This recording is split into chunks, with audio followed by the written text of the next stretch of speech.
Old School Lane Casual Chats is brought to you by oldschoollane.blogspot.com and is associated with Channel Frederator, Manic Expression, the Comic Book Cast, and the Mehta Show. Nickelodeon,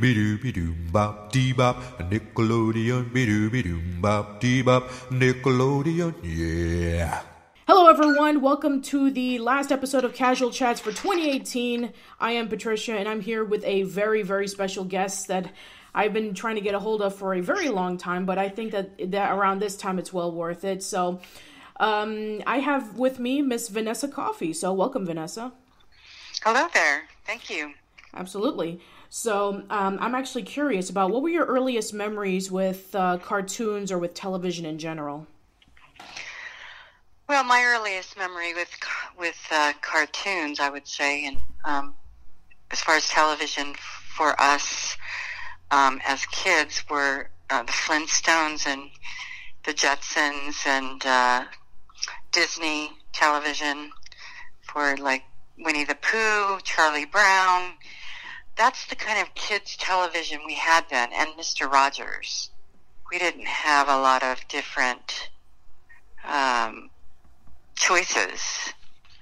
So we would watch comedies like my favorite was I Love Lucy. That's my favorite too. Yeah, it's my all-time very favorite. Yeah. It's brilliant. Mm-hmm. It's brilliant. Very so. Are you excited about tonight's, colorized version on CBS? Oh, I didn't know about it. Yeah, they always have, every year for the past couple of years, they always, have a colorized version of a classic episode on CBS. Oh my gosh, and it's I Love Lucy? Yeah, I Love Lucy. Oh, I can't wait. I'm going to watch it. All right, well, awesome. So what made you decide to work into the television industry? I actually sort of fell into it. I was interested in painting when I was younger, and but I was told that you can't make a living at art.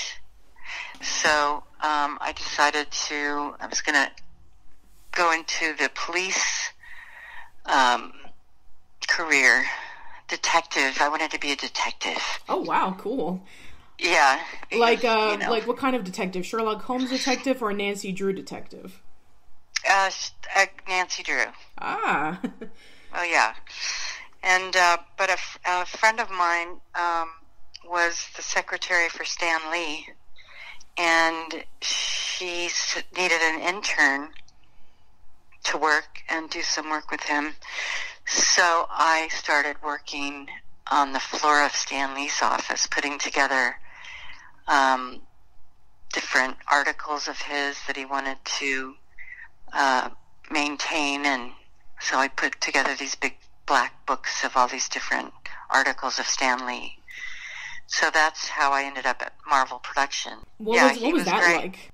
It was fantastic. I mean,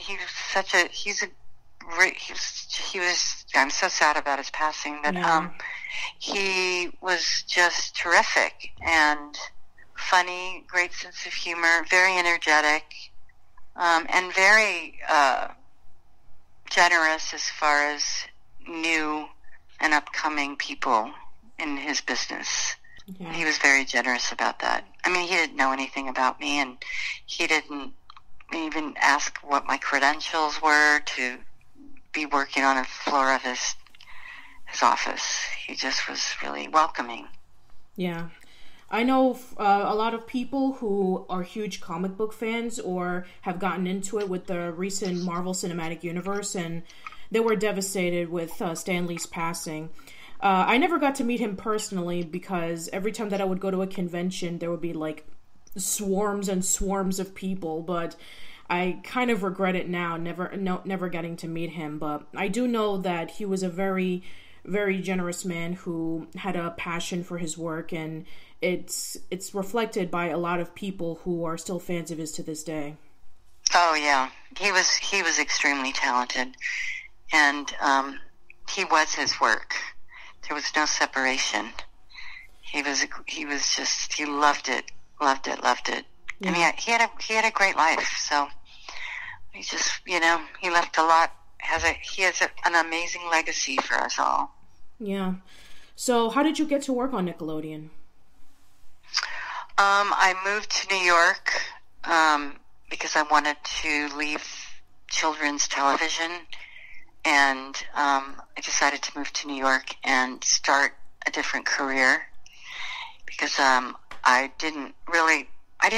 wasn't overwhelmed by the 80s commercial type animation that was just selling toys for kids.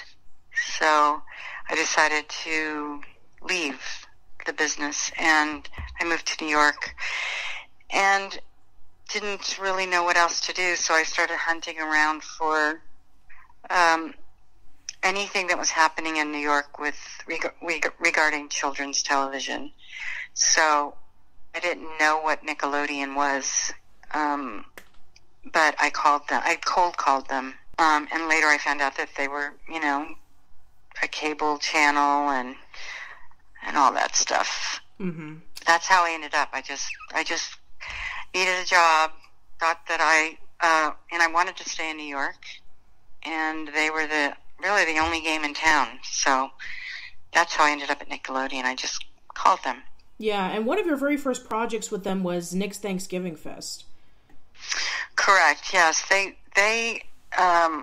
wanted to just keep me busy and sort of try the idea was to try out different styles of animation. For me, that was the idea anyway. And format the half hour differently, mm-hmm. so that it wasn't 20 minutes, that it was split up. So that was sort of the test tube for the Nicktoons block. So that was kind of like where you got your inspiration to split up the episodes to 11 minutes. The idea behind splitting up the half hours or the 20 minutes was because I felt like what was happening in television for kids was empty 20 minutes. It wasn't like, it just wasn't creative enough for me. I felt like the writers could be better, and the stories could be tighter. So I thought it would be great to do 2 stories within a half an hour.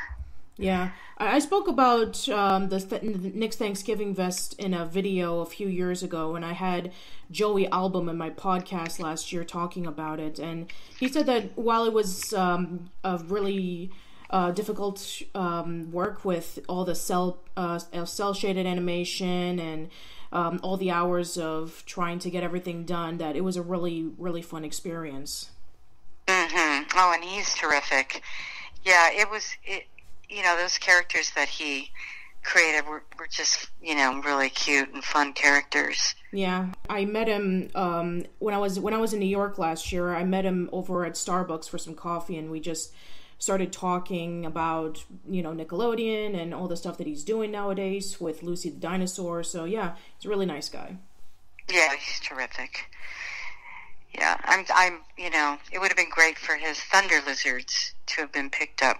Yeah, I actually want to talk to you about the pilots that were pitched, because there were 8 of them, 5 of which were created by, 6 of them were created by Nickelodeon, 2 of them were from Cosgrove Hall. So there's very little information about the pilots outside of the Nickelodeon Nation book. So yeah, I'd like to know more information about that. Well, the pilots were, basically Jerry Laybourne had a relationship with Cosgrove Hall, and so she let them develop 2 pilots. She had a relationship with Japhet Asher and Kit Laybourne, and so Japhet did a pilot, and they had a relationship with Joey because he had been at Nickelodeon and done interstitials. So that's how those pilots were divided up. And the 3 that Doug, Rugrats, Ren, and Stimpy were projects that I had developed as an independent producer while working on the Thanksgiving special. So I brought those three in. Mm-hmm. Yeah, and out of what made them stand out to you compared to all the pilots that were pitched? Well, to me, what made them stand out were the characters. I thought the characters were stronger.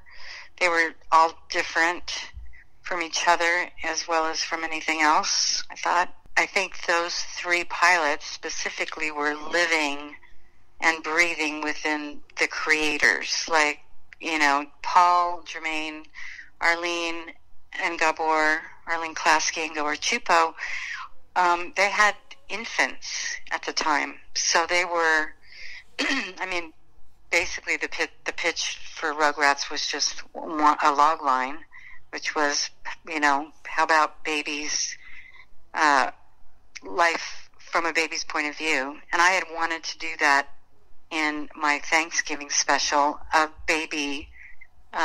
Thanksgiving from a baby's point of view.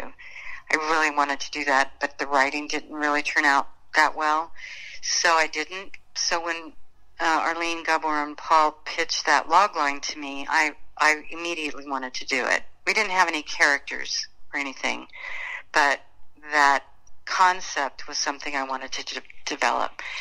And John, Chris Falusi had Ren and Stimpy in this other show called Your Gang, and they really didn't fit in there either because it was a show about he said he just put those drawings in because he didn't have any other way to sell them. So when I said, let's develop a show about just Ren and Stimpy, because I really didn't like the Your Gang concept, he, said that he had those characters for years, and the designs anyway. But so we decided to develop just Ren and Stimpy into a show, and Doug, just having met Jim and him showing me his book that he had this that was called Doug Gets a New Pair of Shoes, I believe. I knew what I was getting with that because Jim is Doug, and he has great stories, childhood stories, and so I think that what set them apart was that those three shows were really very character driven by the creators, and the development was it just flowed with all of us. It was like magic. Yeah, and I even like the concept of you choosing, which lineup of the three Nicktoons should go first. Like Doug was the appetizer, Rugrats was the main meal, and Ren and Stimpy was the dessert. Well, actually, Doug is the good for you food, mm-hmm. and Rugrats is like spaghetti meatballs. It's good. It will keep you alive, but it's really fun to eat. It's really fun to eat, and Ren and Stimpy's just sugar, and there's nothing good for you in it. Right. But yeah, the idea of just having a meal, an experience. That block of time, I wanted to be an experience. Yeah. Now, I know this is probably going to be a little bit difficult, especially since I'm sure you probably see them as like your children, but out of the three, which is your favorite? Oh, that's hard. I don't think I can't. I love them equally. Sure, that's fine. As every mother should. Understood. Understood. Oh, I really do. I mean, I love them all for different reasons. That's perfectly fine. So, yeah. What was like your favorite behind the scenes of, working on, three of the shows? Like any funny like memories or like any interesting things that you like to share? Well, the funny thing with Ren and Stimpy was that the sound effects were all original.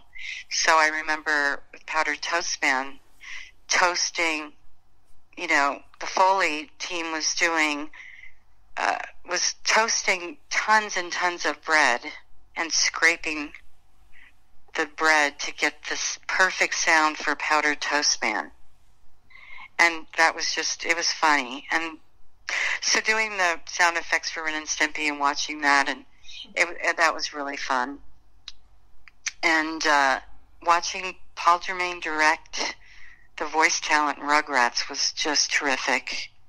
And Gabor and Arlene, obviously, and the voice talent in Rugrats was just amazing, as well as with Doug. And I'll have to say the music with Doug, with Sawyer and Newman, was just really great, along with Fred Newman's mouth sounds. Mm-hmm.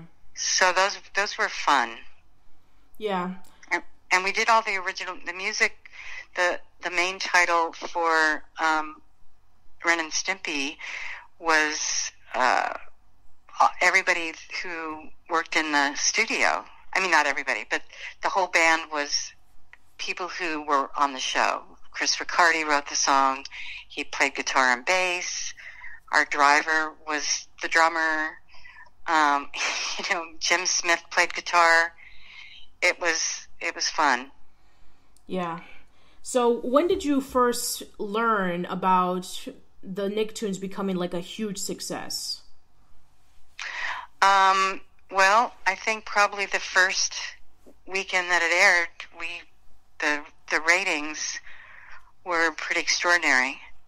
And then the ratings just got better and better as time went by. But we pretty much knew it was working the first weekend because kids were watching it.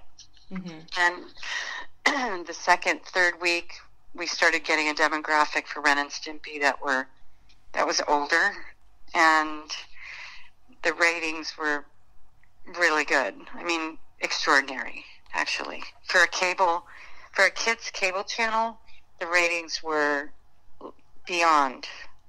And at one point, it was the best. We got the best rating in cable history.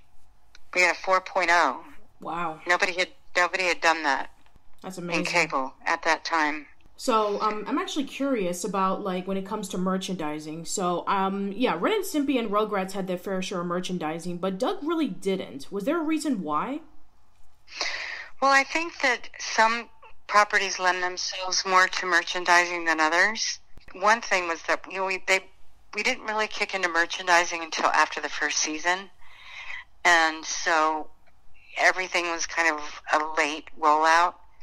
Not late, but the concept was just: do kids want to buy these toys? Do they want to buy them after the fact? We weren't trying to sell toys and make shows based on toys. That was, something that was really important. So the toys didn't come out till after the first season, really.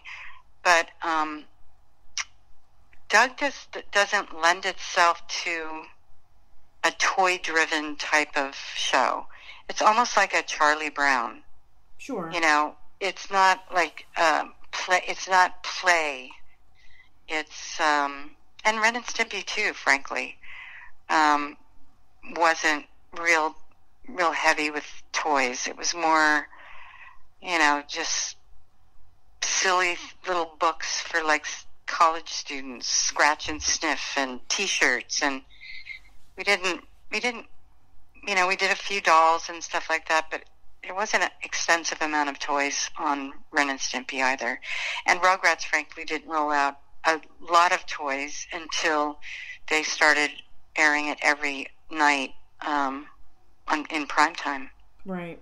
That was when it started becoming a lot more successful, and then that was when the revival happened. Yes, it became really a show for the family instead of Sunday morning, for kids only. It became a family show, and it was written as a family show. The writing on Rugrats is really sophisticated, and it's had a lot of crossover jokes and crossover messages for adults, and so it worked really well in prime time. Yeah, I remember when Jack Riley passed away, and there were so many articles talking about, you know, all of the movies and the TV shows he's been in, but every single one of them had pointed out of his role as Stu Pickles in Rugrats, and the one scene that they've constantly mentioned was where he was making chocolate pudding, losing control of his life. Yeah, that's funny. Yeah, exactly. Oh, I know. Oh my gosh, he's so great. I don't know what they're going to do without him. Yeah, I'm actually curious because, you know, they're rebooting Rugrats with 20 new episodes in a live-action movie. And Yep. I don't know, I mean, well, maybe I mean, I don't know how it's going to turn out, but it's definitely not going to be the same, that's for sure. No, it's not. Especially, you know, the loss of Christine Cavanaugh's, Yeah. you know, that's a big one. And I don't know, you know, Yeah. she had such nuances for Chucky that it's going to be different. Yeah, and don't get me wrong, I love Nancy Cartwright, I respect her, but... Oh, I do too. I mean, when I met her a few years ago at Florida SuperCon, and I was telling her, you know, your work means a lot to me, you are amazing, I thank you so much for coming over to Florida and, you know, just sharing your time with us, and she was just so nice. I'm not even joking. She literally had these nice, soft eyes, and she put her hands on mine, and she told me how grateful she was, and that really touched me, and that really made me appreciative. As much as I respect her for all that stuff, I feel personally that Christine's portrayal as Chucky will always be the best. Yes, I agree. And I yeah, it's no disrespect to her. I feel like, not. Yeah, Christine was, she brought Chucky to life. I mean, she brought him to life, and, you know, like I said, the nuances that she had with that character were exceptional, and she'll be missed, that's for sure, you know? Yeah, she will. And not to mention, you know, David Doyle and Joe Lasky, who played as Grandpa Lou, recently passed as well. So, yeah. I'm just happy about Angelica and Cheryl. Oh, yeah, Cheryl. Yeah. Yes. Cheryl Chase. She is brilliant. She's wonderful. She posts stuff all the time talking about, you know, how much Angelica means a lot to her, and a lot of fans say the same thing, that, you know, she is a character that may appear to be mean, but for some reason it resonates a lot to people. Oh, yeah. She's the thing that people have to remember is that Angelica's only supposed to be like 3 or 4. Yeah. You know, she's just learning how to manipulate. And she's, you know, trying to survive with, you know, all those other babies. Right.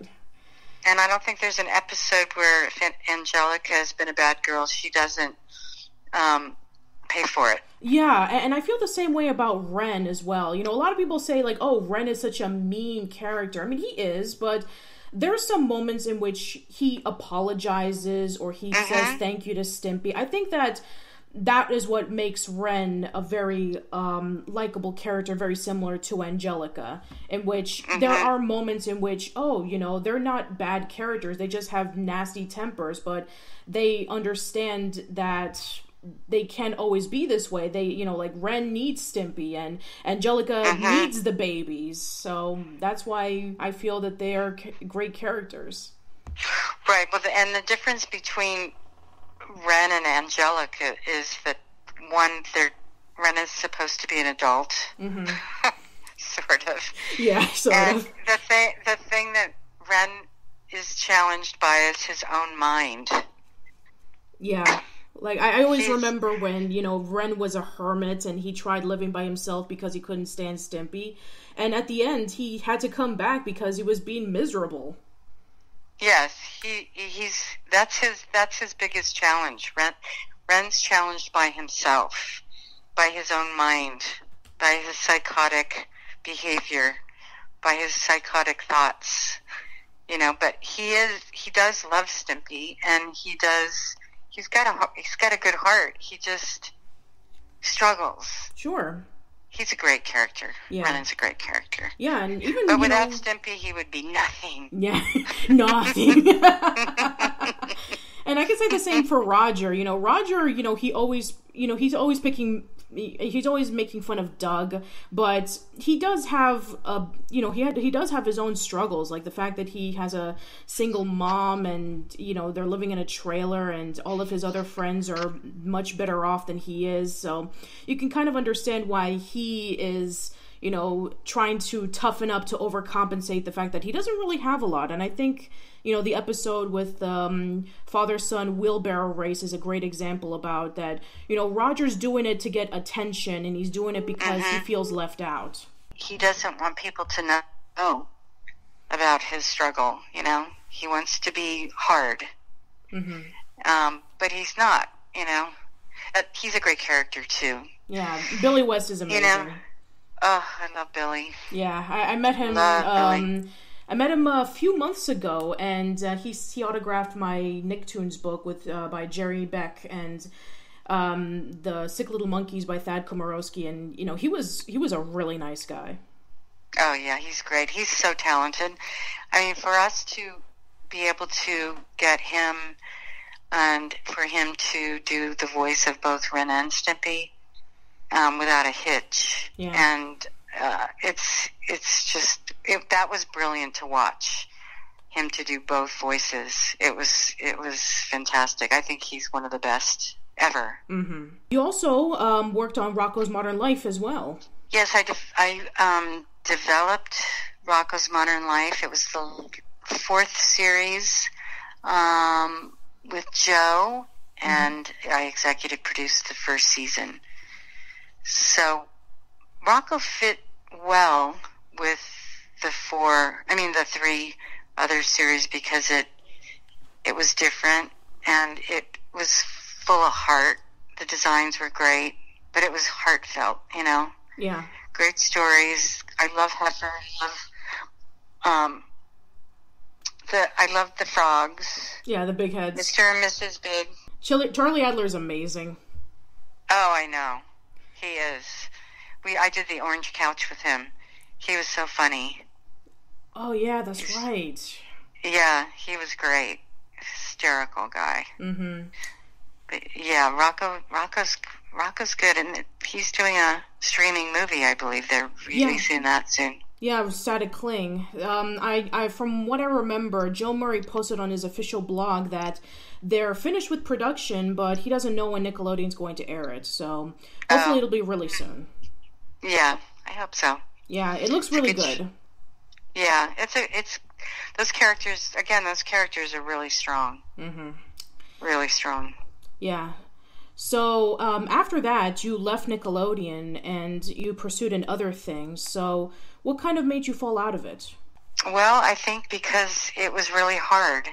There were a lot of struggles to get 4 shows like that done. It was the first time that Nickelodeon had done produced animation, and we had 3 different studios going, which we helped set up.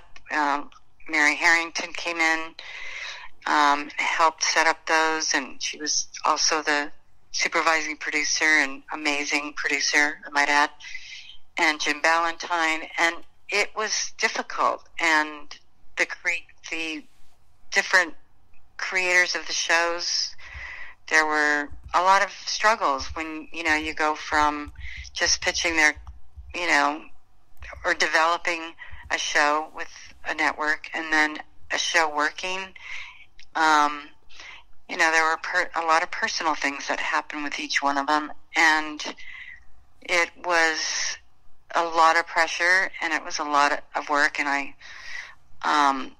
think the situation with John Cristofalusi was very difficult for me. Oh, and, yeah.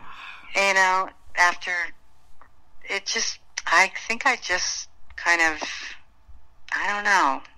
Trust me, I don't blame you. I don't blame you if it got so overwhelming, especially around the late 90s when it was like booming in popularity, and I think there was also a bit of change in management, which is why people such as Geraldine and other creators and writers left. Yeah, well, I think that I was, it was a tough situation because Viacom was putting the most money into the Nicktoons block, and so I had a lot of responsibility, and Jerry, was counting on me, and there were some, situations with people who had been there for a long time that were, wondering why somebody is coming in and immediately getting all this money to produce shows, and a lot of politics, and it was just hard. It was hard, It was. I started at Nickelodeon by myself. I didn't have anybody answering my phone. I didn't have anybody working in my department. I was an independent producer there. They didn't have any experience with animation or budgets or schedule, and nothing. So it was, starting up a whole new train, so to speak, Yeah. It was hard. Of course. It was hard. But I left with feeling like I had done my job well, and that I had a really good staff, which is Mary Harrington, Michelle Jabloner, Eric Coleman, who all, went on to do really great things. I mean, Mary's still doing great things at Nickelodeon, and Eric's running Disney, and Michelle's running Amazon Animation. So, we had a great time, and it was a great team, and that team went on to, greenlight SpongeBob.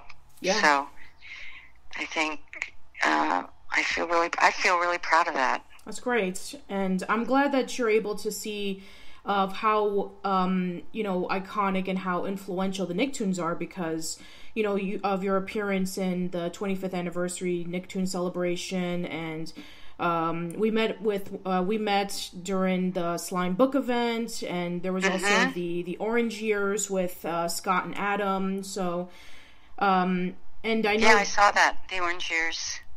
Yeah. And did you see? Were you there? No, I wasn't there. Sadly, I had since I'm going back to school, and I had to finish final exams. Trust me, I would have loved to drop it and support Scott and Adam, because I was there when they were starting their Kickstarter campaign.